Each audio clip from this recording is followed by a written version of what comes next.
যে বাবা ডাক্তার হবি বড় হয়ে, বাবা মা বলে, তাই তো নাকি? ইঞ্জিনিয়ার হবি, বড় বড় ব্যবসা করবি, ভালো করে পড়াশোনা শিখবি। কিন্তু কেউ তো ভুল করেও বলে না বাবা গৌড়ের চরণের দাস হবি। কেউ বলে?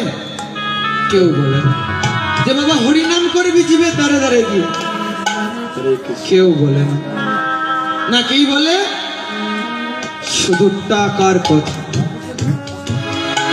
এখন হলো টাকাই হলো পরম ধর্ম, হরিনাম পরম ধর্ম নয়।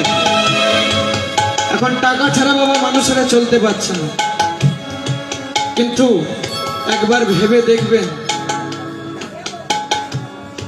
যে যার জন্য আমরা এই ভবেতে এসেছি, যার জন্য আমরা দুবেলা দুমুঠো আমাদের অন্ন আমাদের সেবা করতে পারছি, আমরা তার কথা একবারও ভাবি না। আমাদের ভালো মন্দ কিছু খাবার ইচ্ছা হলে আমরা দোকান থেকে কিনে নিয়ে এসে খাচ্ছি, কিছু পড়ার ইচ্ছা হলে আমরা ভালো মন্দ নিয়ে এসে পড়ছি। কিন্তু ভুল করেও আমরা কখনো ভগবানের সামনে বসে, প্রভু আজ তুমি কেমন আছো, তুমি কি খাবে, তুমি কি পড়বে, কেউ জিজ্ঞাসা করেন? কেউ করেন। শুধুই আমার আমার আমার, এক হাত জায়গা নিয়ে আমার আমার।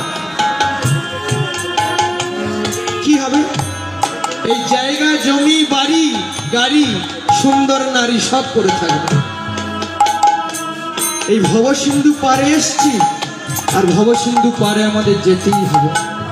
তার জন্য আমাদের গুরুচরণ গৌরাঙ্গ চরণ আশ্রয় করতে হবে।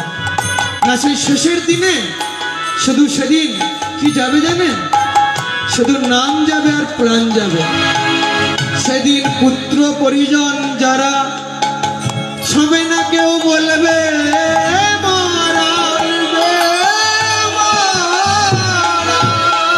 আর কি করবে জানো?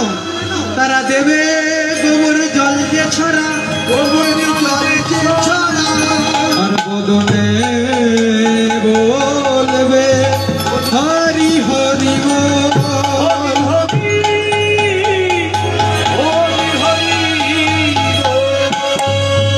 তাই সেদিন নাম যাবে